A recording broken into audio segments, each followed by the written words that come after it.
from for a leader acting in this kind of environment. So on another aspect, in crisis situations, how do you see leaders can balance responding to the immediate demands, and they can also keep an eye on the long-term strategy also? Hmm? It's a good question. From my perspective, most crises don't require immediate action. Even in environments like aviation, where it's obvious, yeah, you have high speed, you have demanding environments where you might think immediate action is the most appropriate.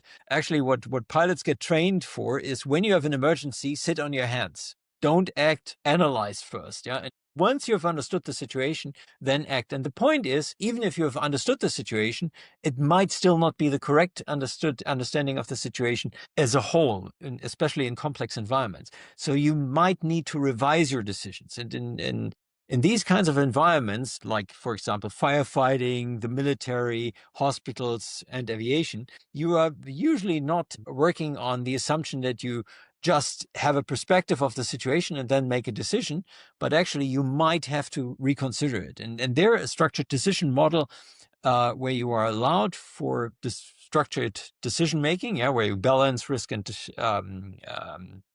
benefits, look at the options, and then make a decision. You should always go for that last part that's the check part. Is everything right? Is everything conforming to what you expect? If so, then continue. If there are any deviations, any things that seem odd, then start to revisit your decision. And I think this is something that is very important for leaders in these situations. Don't go for directive leadership because, well, I've been in that situation before, I know how to act, and then you give orders. It's very hard for your people in the team that you're leading to then contradict you, to argue against your decision. It's much better if you're open, and the best way, as I mentioned before, is using questions, asking your team first, not because they have better ideas, not because they're smarter, just they have different perspectives, different views. They see things from another angle, and that helps you to make better decisions as a leader.